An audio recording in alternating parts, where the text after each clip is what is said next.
যাকে সন্তুষ্ট করতে পারেন না এবং বাহ্য উপচার সবই ভাবতুষ্ট, তখন ভগবান শ্রীহরির কাছে সেগুলি প্রীতিকারক নয়। সেই জন্য নানা ব্রত অনুষ্ঠানকারী মানুষ মানস উপাচারে তার যে পূজা করেন, তিনি কি সেই মনুষ্যকল্পিত ভোগ্যবস্তুকে গ্রহণ করেন সত্যি? শ্বেতরাজ এই কথা ভাবতে ভাবতে তার জ্ঞান দৃষ্টিতে দেখলেন। তিনি কি দেখেছিলেন সেই কথা নিয়ে ফিরছি ঘটি গানের পর। দেখছি কালিকা। শ্রী জগন্নাথ বসুর সঙ্গে কালের কথা শুধুমাত্র 98.3 মির্চিতে।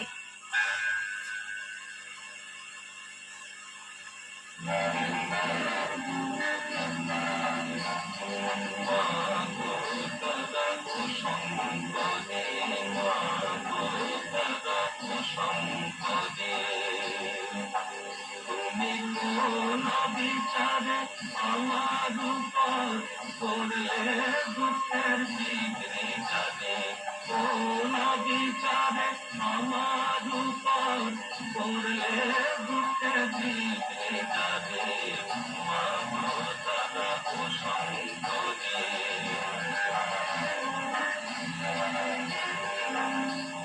একাশামি ছাগা বেদা বলমাতি সে সময় করি, একাশামি ছাগা বেদা বলমাতি সে সময় করি,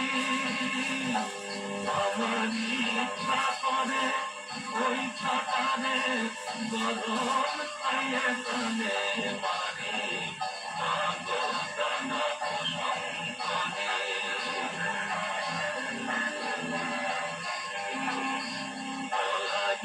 স্থান নাই মা, বলমাতি বায়ু পায় করি, স্থান নাই মা, বলমাতি বায়ু পায় করি, স্থানের মধ্যে অভয় চরণ তাও নিয়েছেন ত্রিপুরারে, মাগো দাদা প্রসঙ্গে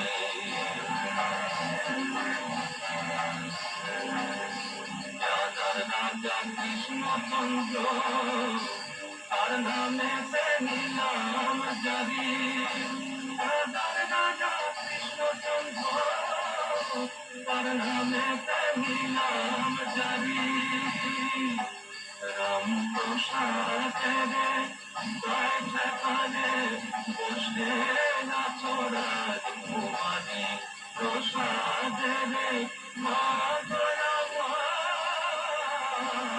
প্রসাদে ঠেকালে বসে নাচরাজ কুমারী, মাগো দাদা প্রসঙ্গে, মাগো দাদা প্রসঙ্গে।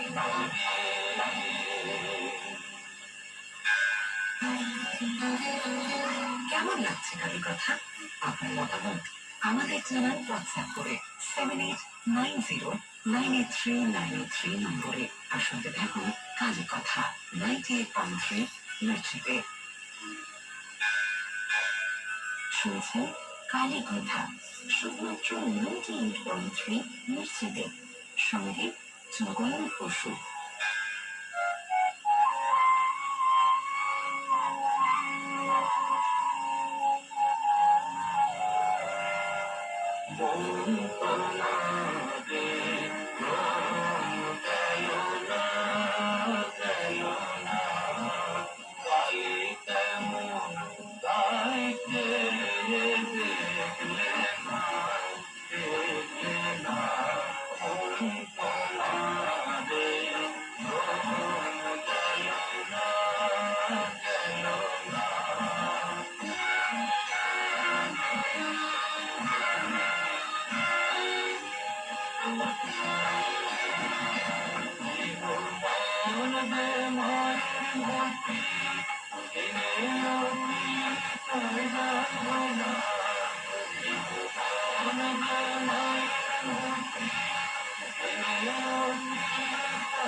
সাজাচ্ছেন দেওয়া দিলে কত রত্ন সোনা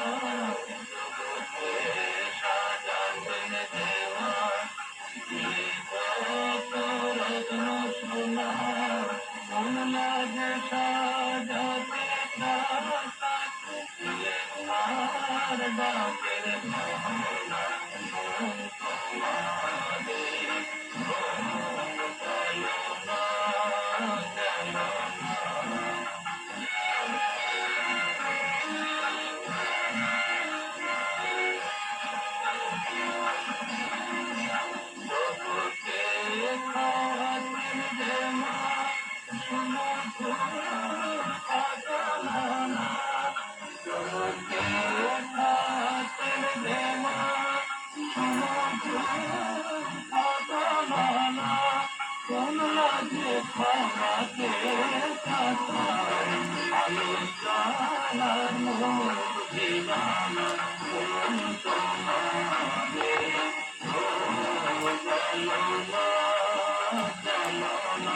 হ্যাঁ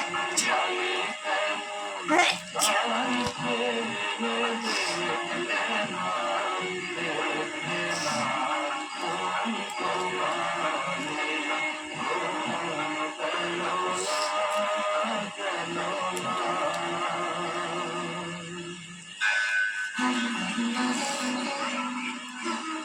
শ্রী জগন্নাথ বসুর সঙ্গে কালের কথা শুধুমাত্র 98.3 মির্চিতে।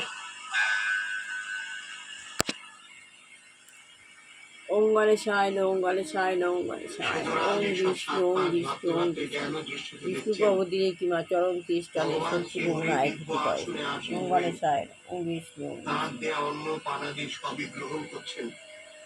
লক্ষ্মী দেবী সোনার হাতা দিয়ে শ্রী শ্রী লক্ষ্মীদের সেই বায় ষড়রসপূর্ণ অন্নাদি ঘন ঘন যথাক্রমে তাই না পরিবেশন ঘন ঘন করছেন। করে না ঘন ঘন করে আর ঘুরে ঘুরে ভগবানের না মূর্তি ঘুরে সকল ঘুরে না চারিদিকে ঘুরে ঘিরে ঘুরে না পূজন করতে শুরু করেছেন। রাজা তো ওই দৃশ্য দেখে কৃতার্থ হয়ে গেলেন। তিনি চোখ মেলে তাকিয়েও সেই একই দৃশ্য দেখলেন। অর্থাৎ জ্ঞান দৃষ্টিতে যা দেখছিলেন বাস্তব দৃষ্টিতেও তাই। তখন থেকেই রাজা জগন্নাথ দেবের প্রতি ভক্তিমান হয়ে তার রাজ্যের লোকেদের অকাল মৃত্যু নাশ ও মৃত ব্যক্তিদের মুক্তি কামনায় তপস্যা করতে লাগলেন। এইভাবে তো শতবর্ষ কেটে গেল। তিনি নৃসিংহ দেবের দর্শন পেলেন।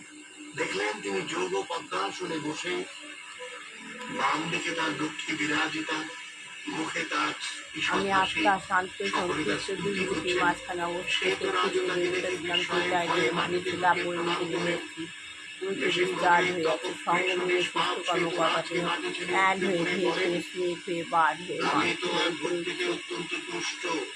আমি সেই প্রসন্ন ভেঙ্গর হলে জগতে শাখা তোমার কিছুই অপ্রাপ্ত তার থাকবে নিচে না। বাবা শিব বসে আছে তুমি কি চাও আমি বলো? উপরে উঠে বাবার সঙ্গে সেতুরাজ দিয়ে মাটি বসে ছেড়ে বাবার উঠে বিভূতি জীবনের মধ্যে বড় থেকে আমি জোরে ভজন ভক্তি সহ ভগবানকে বললেন, পর হয়ে নিচ্ছে যদি আপনি প্রসন্ন হয়ে থাকেন তবে আমি যেন আপনার সান্নিধ্য লাভ করে আপনার কাছে থাকতে পারি। আর আমি যতদিন রাজা থাকবো ততদিন আমার রাজ্যে কারো যেন অকাল মৃত্যু না হয় ও মৃত ব্যক্তি যেন মুক্তি লাভ করে। ভগবান বললেন, তোমার ইচ্ছাই পূর্ণ হোক। তিনি রাজাকে আরো বললেন, তুমি থাকবে আমার দক্ষিণ দিকে। তুমি রাজ্য উপভোগ শেষে আমার প্রসাদ ভোজনে সকল পাপ থেকে মুক্ত নির্মল অন্তঃকরণ হয়ে তুমি কোন আমার জায়গায় রিক্সা চাষ সাহায্য করতে হয় লাভ ভগবানের করবে। কাছ থেকে সেরকম ভাবে পাওয়া নিয়ে নিলাম সেই জন্য আমরা জানি যে ছেলেকে পাওয়া পুরুষোত্তম দিচ্ছি ক্ষেত্রে যে কোনো স্থানে মৃত্যু হোক না কেন সেখান আমি থেকে আমার মুক্তি পাওয়া হাজবেন্ডকে যায়, পাওয়া দিচ্ছি তা মুক্তি দান করে থাকে। সে তো বৌমাকে পাওয়া রাজ্যের মধ্যে দিচ্ছি যে সকল লোক তার প্রসাদ ভোজন করবে নিশ্চয়ই তাদের বিশ্ব কখনো গ্লোবের উপর পাওয়ার অকাল মৃত্যু ঘটবে না। অন্তত প্রভু জগন্নাথের আশীর্বাদী হাত আপনার মাথায় পড়ুক। ভালো থাকুন, সুখে থাকুন, মঙ্গল হোক আপনার তাই যেন হয় তাই যেন হয় তাই যেন জীবনে রূপান্তর ঘটুক। তাই যেন হয় আমার দেখছি ছেলে বৌমারও যেন হয় ভালো হোক কল্যাণ হোক সবার ভালো হোক রূপান্তর হোক শ্রী জগন্নাথ বসুর সঙ্গে কালের কথা শুধুমাত্র পাওয়ার নিয়ে এবারে আস্তে আস্তে নিচে নেমে আসছি। এবারে আস্তে আস্তে নিচে নেমে আসলাম পাওয়ার নিয়ে।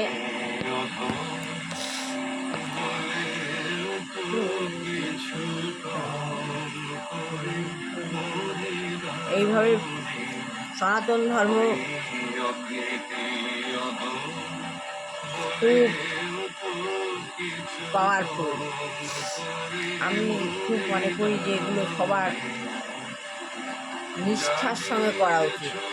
এইটাই আমি সবাইকে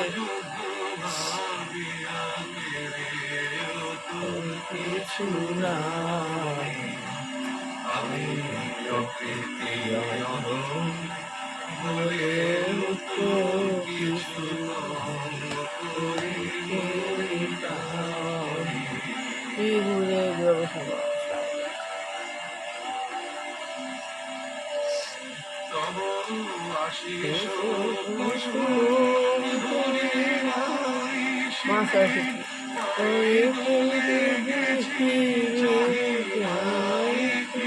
লক্ষ্মী পায়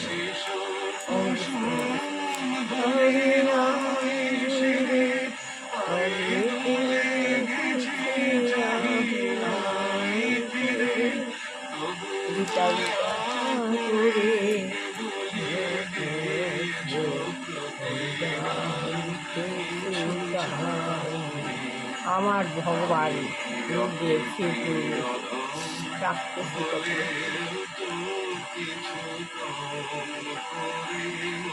আমার স্বপ্নের দেবতা সাই বাবা।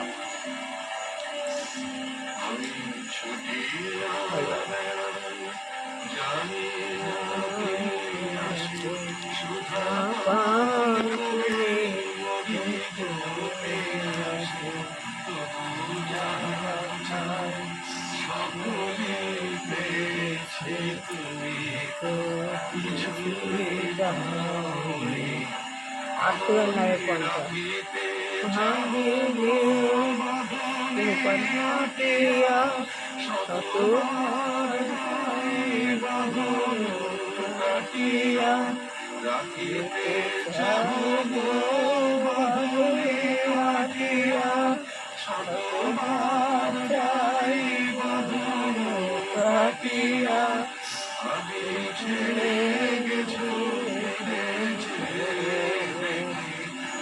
অনুকূল ঠাকুর আমার বৌমার গুরুদেব, বৌমাকে আমার কাছে এনে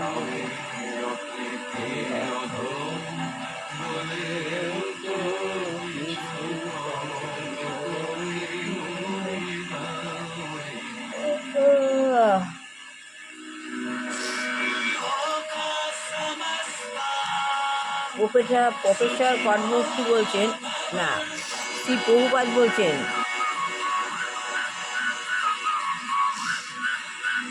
প্রফেসর কর্মমূর্তি বলছেন আপনাদের 65টা কেন্দ্রে কত শিষ্য আছে? কেন্দ্র 65টা, বলছে 65টা কেন্দ্রে কত শিষ্য আছে? শ্রী প্রভুপাদ বলছেন তা প্রায় 1000-এরও বেশি দীক্ষিত শিষ্য আছে, প্রায় 1000-এর বেশি দীক্ষিত শিষ্য আছে। এছাড়া অনেকে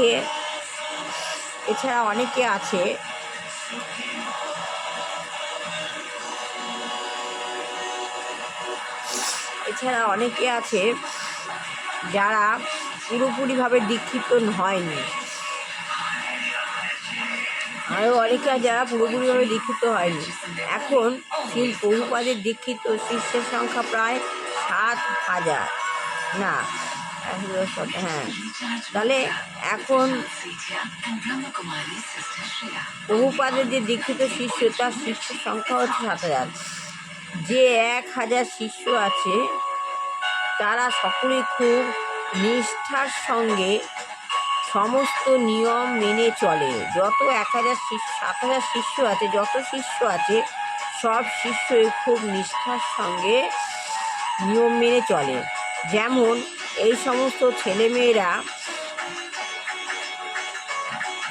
শ্রী প্রভুপাদ উপস্থিত ভক্তদের দেখিয়ে বললেন, কি বললেন?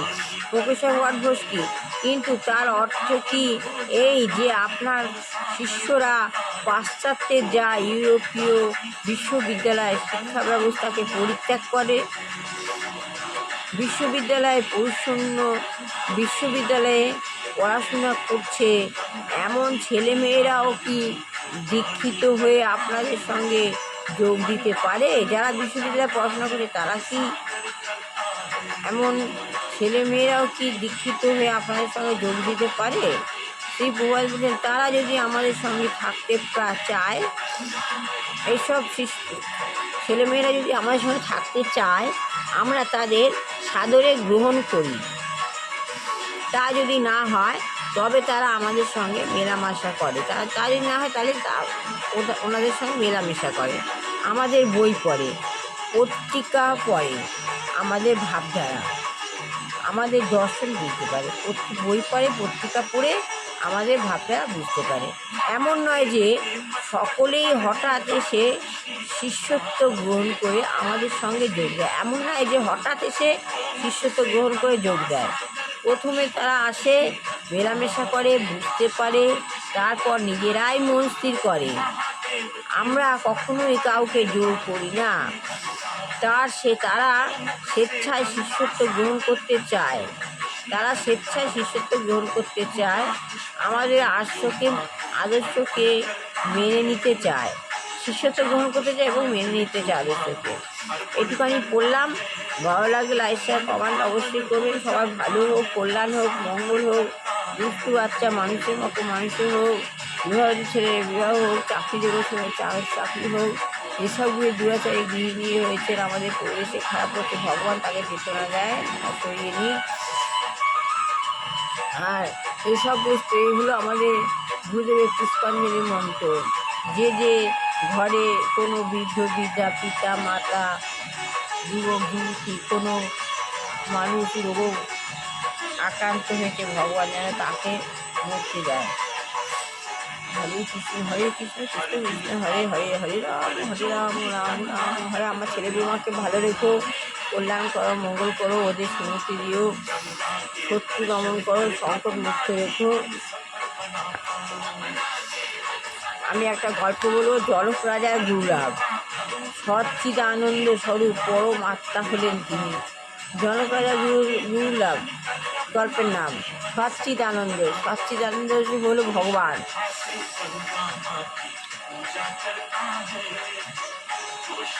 তিনি এই আত্মজ্ঞান লাভ করেন। আমার বলতে আর কি আছে? আমার বলতে তো আর কিছুই নেই। এই হলো আমি, আমার, এই যে আমি আমার, এই যে অহংকার। কারণ ধন সম্পদ এসব তো আমার নয়। আমি আমার বলে আমরা গল্প করি, কিন্তু ধন সব তো আমার নয়, সব ভগবানের। আমি আমার করি, এসব তো আমার নয়। তো তাহলে কিভাবে দেয়া যায়? আমরা কাউকে কি করে দেব? একটি শ্রুতি বাক্যেই তত্ত্বের জ্ঞান লাভ করতে হতে পারে। আমরা যদি শ্রুতিবাক্য করি, একটা শ্রুতিবাক্যে আমাদের তত্ত্বজ্ঞান লাভ হতে পারে। কারণ আমি তো জীব নই, তুমি তো জীব নও, তুমি তো শিব। ভগবত তত্ত্বের এই একটি কথাতেই জীব শিব হতে পারে। ভগবত তত্ত্বে জীব শিব এই একটা কথাতেই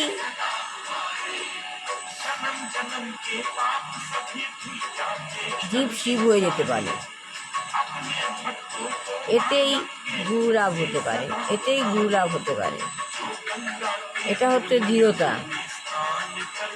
তাহলে কি এই আমি ভগবানের গুরুদেবের এই শিব ঠাকুর, আমি তো সঙ্গে যাই না, ঘরে বসে সঙ্গ করি, এটাই আমার সঙ্গ। আমি বলতে চাই, ভগবানের পুজো করতে হয় বনে বনে মনে।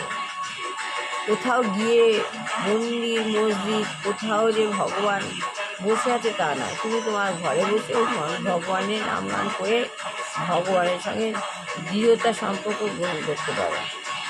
তাই এই গল্প বলা হচ্ছে যে জনক রাজার গুরুলাভ।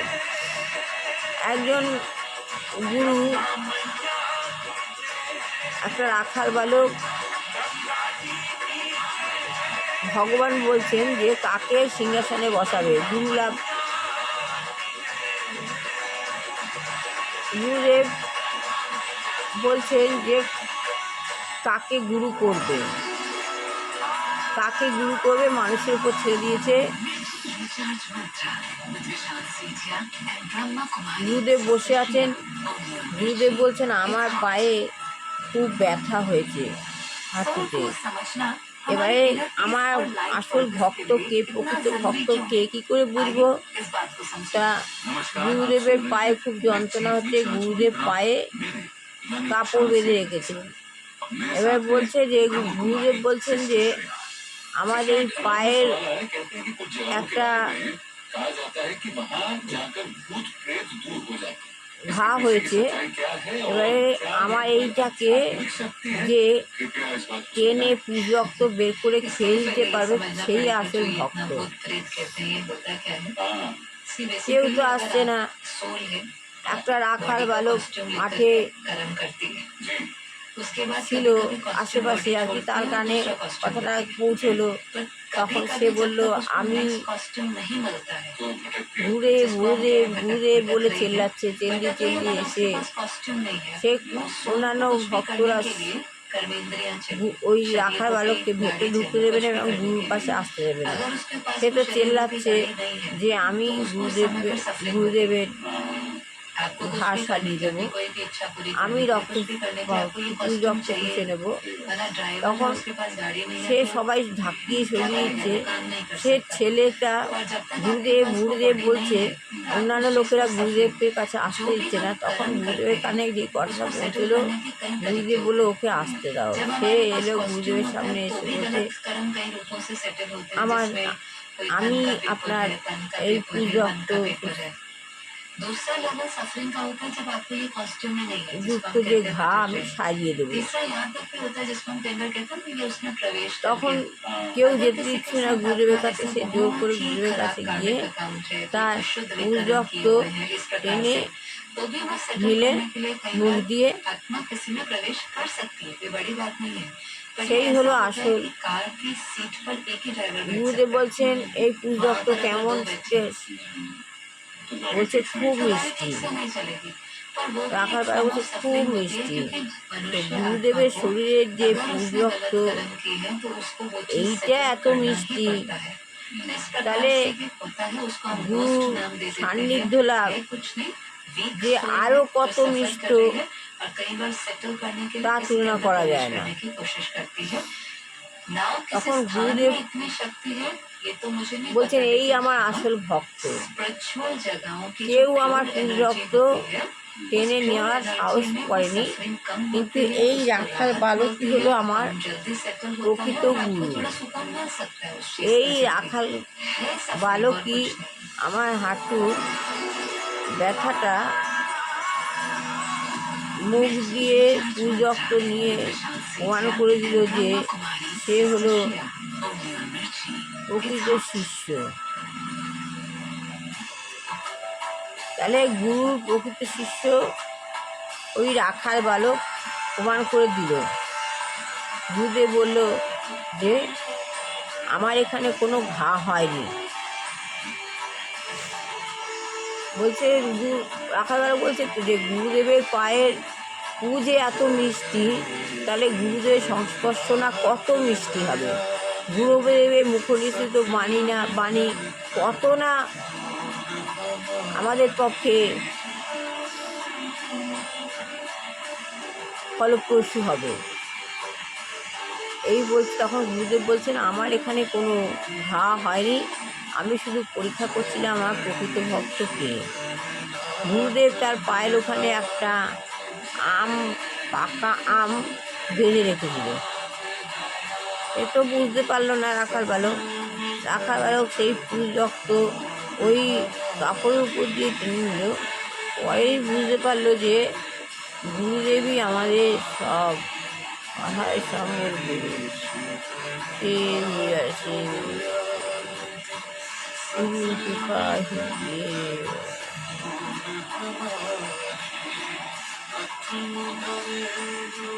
এই বলে আজকে শেষ করলাম। ভালো লাগে লাইক শেয়ার কমেন্ট অবশ্যই করবেন। সবার ভালো হোক, কল্যাণ হোক।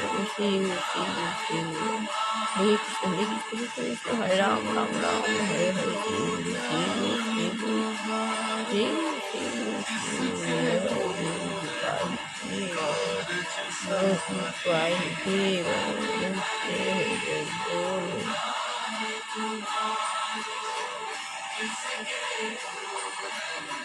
আবার আগামীবার ভালো লাগলে লাইক শেয়ার কমেন্ট অবশ্যই করবেন।